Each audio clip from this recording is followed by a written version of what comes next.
It is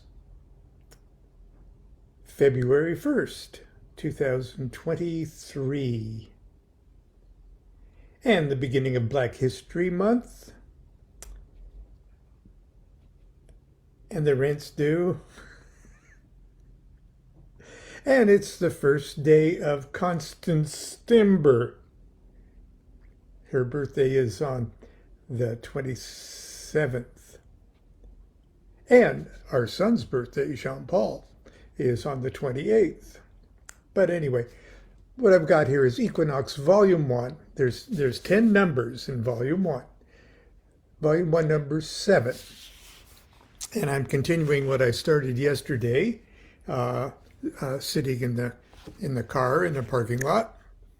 And I'll be doing the second section of Liber Yod.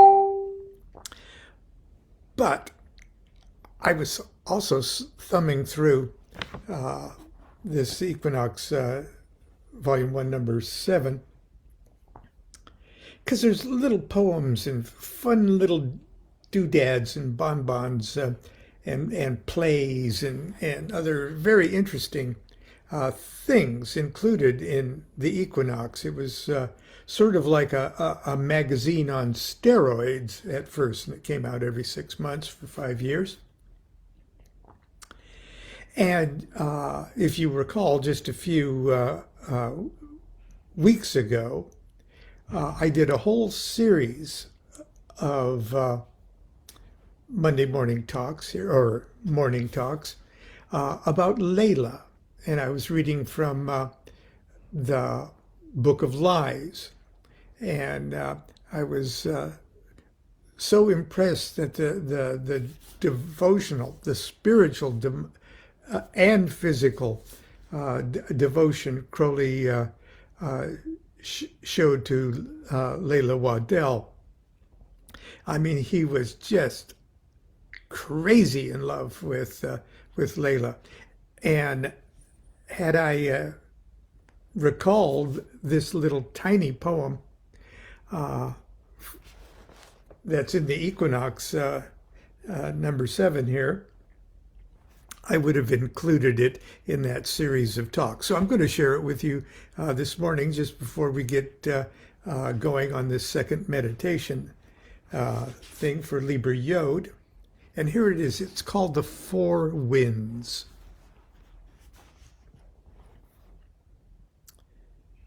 The south wind said to the palms, "My lovers, sing me psalms. But are they as warm as those that Layla's lover knows?" The north wind said to the firs, "I have my worshippers. But are they as keen as hers?" The east wind said to the cedars, "My friends are no seceders," seceders, S-E-C-E-D-E-R-S, like secede from the Union. The east wind said to the cedars, "Are my friends no seceders?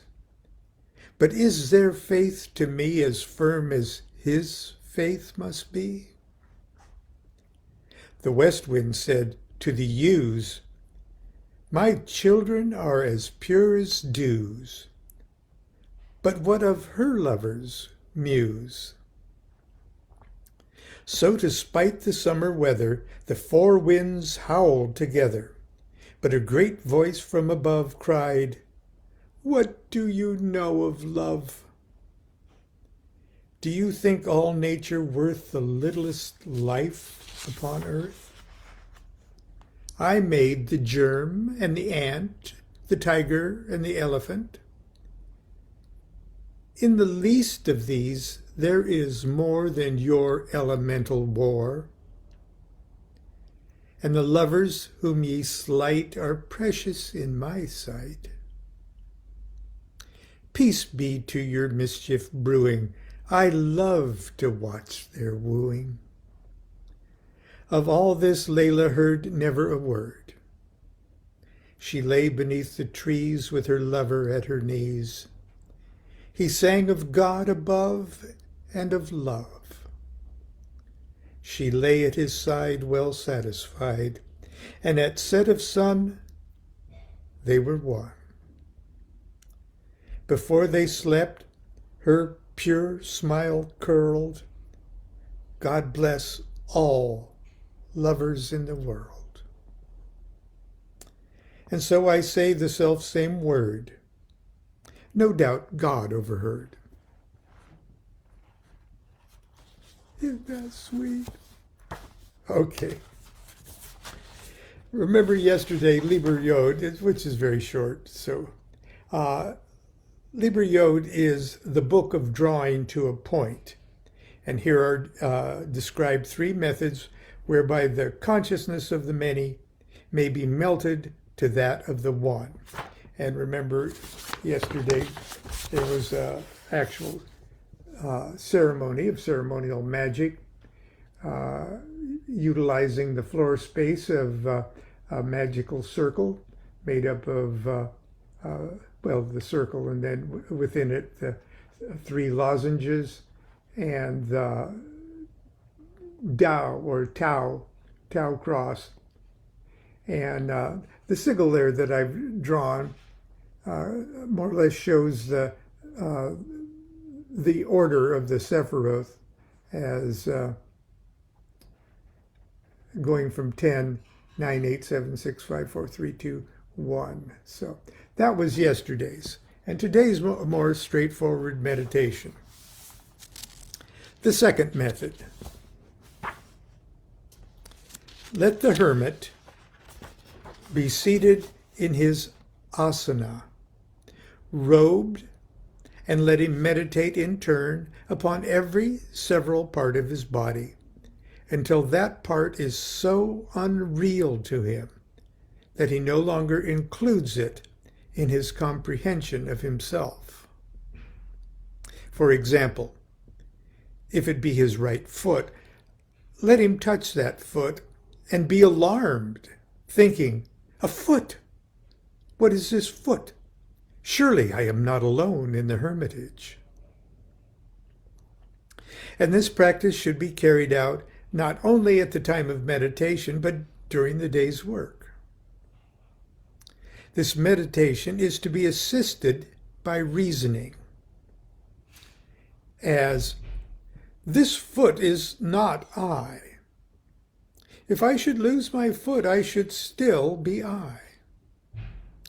This foot is a mass of changing and decaying flesh, bone, skin, blood, lymph, etc.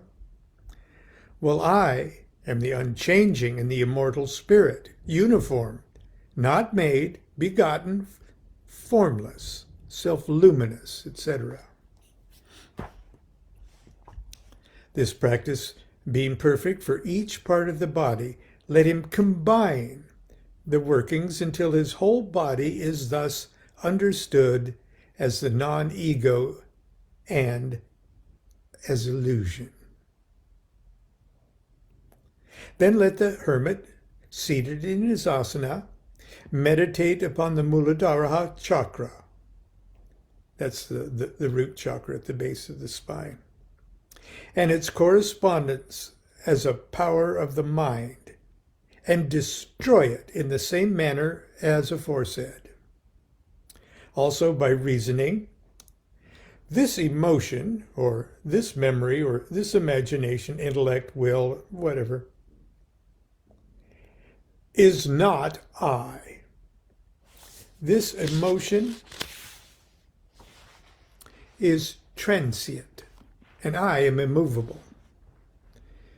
This emotion is passion, and I am peace, and so on. Let the other chakrams in their turn be thus destroyed, each one with its mental or moral attribute. In this, let him be aided by his own psychological analysis, so that no part of his conscious being be left undestroyed. And on this thoroughness, let this matter and on his thoroughness in this matter may turn his success. Lastly, having drawn all his being into the highest sahasrara,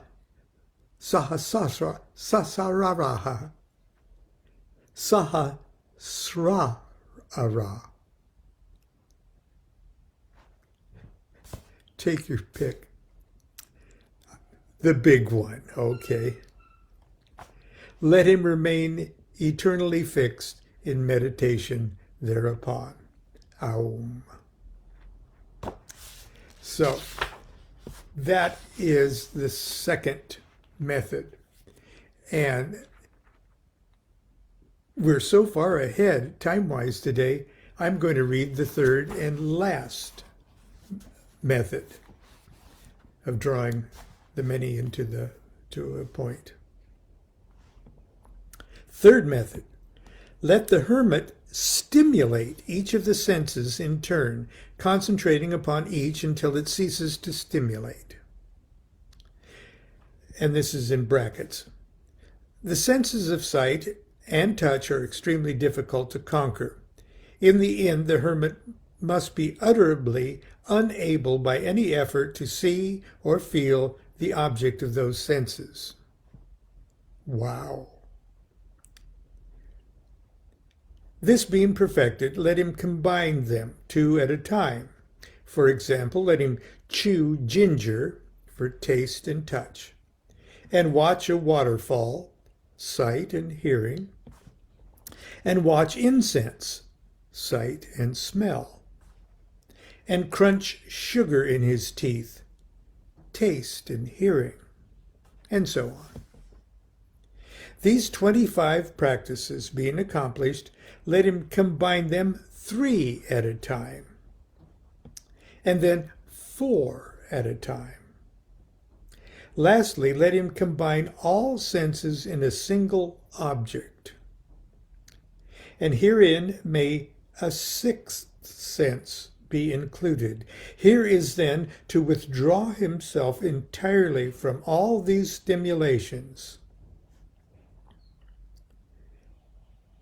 Perindic cadaver, in spite of his own efforts to attach himself to them.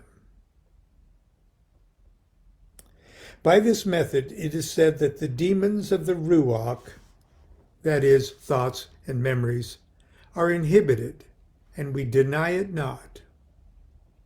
But if so be that they arise, let him build a wall between him and them according to the method. Thus, having stilled the voices of the 6th, he may sense the subtlety of the 7th. Aum. Wow. Obviously, that's the most difficult, first of all, to wrap our meat brains around what that meditation would entail. But also the peculiarity of his way he delivers that. So, in a bracket, he says, we add the following, contributed by a friend at the time without the AA and its dependent orders. He worked out the method himself, and we think it may prove useful to many.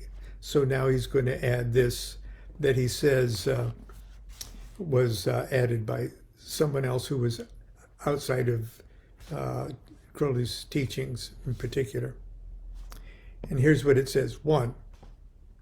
The beginner must first practice breathing regularly through the nose, and at the same time trying hard to imagine the breath goes to the ajna and not to the lungs. The pranayama exercises described in Equinox Volume 1, Number 4, page 101, must next be practiced, always with the idea that the ajna is breathing.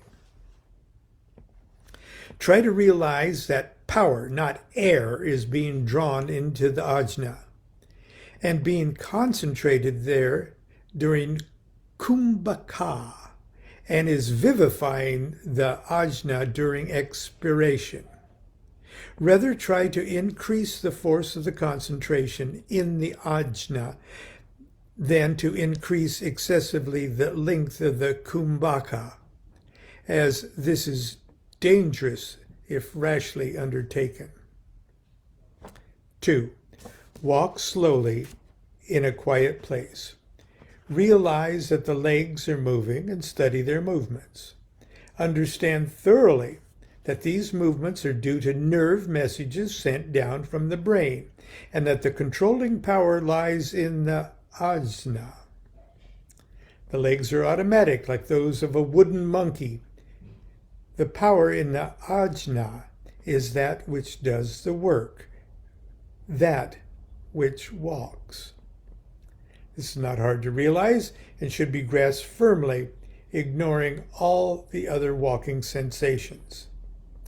Apply this method to every other muscular movement. 3. Lie flat on the back with the feet under a heavy piece of furniture. Keeping the spine straight and the arms in line with the body, rise slowly to a sitting position by means of the force residing in the ajna. In other words, try to prevent the mind from dwelling on any other exertion or sensation. Then let the body slowly down to its original position. Repeat this 2 or 3 times every night and morning, and slowly increase the number of repetitions. 4. Try to transfer all bodily sensations to the ajna. Example, I am cold. It should mean I feel cold, or better still, I am aware of the sensation of cold, and transfer this to the ajna. The ajna is aware, etc. Sort of reminds me of the Star Trek where some aliens took Spock's brain to run their planet. And Captain Kirk talks with Spock's disembodied brain. And Spock sort of feels like this. I am aware of the sensation of cold. Okay, anyway, no, I digress. 5. Pain is very slight, may easily be transferred to the ajna with a little practice. The best method for a beginner is to imagine he has a pain in the body and then imagine that it passes directly to the ajna. It does not pass through the intervening structures, but goes direct. After continual practice, for even severe pain may be transferred to the ajna. 6, and the final one. Fix the mind on the base of the spine and then gradually move the thoughts upward to the ajna. In this meditation, ajna is the Holy of Holies, but it is dark and empty. Finally, strive hard to drive anger and the other obsessing thoughts to the ajna. Try to develop a tendency to think hard of ajna when these thoughts attack the mind, and let the ajna conquer them. Beware of thinking, my ajna. In these meditations and practices, ajna does not belong to you. Ajna is the master and worker. You are the wooden monkey. Okay, there's a few things. That's food for thought. And grab your yoga dictionary to try to put things in perspective. Anyway, that's that. I'm still without a car. And anyway, but those are my troubles. Let's have fun. Let's make this a good month. And until tomorrow, continue to be good to yourself, be good to each other. Do what thou wilt shall be the whole of the law. Love is the law, love under will.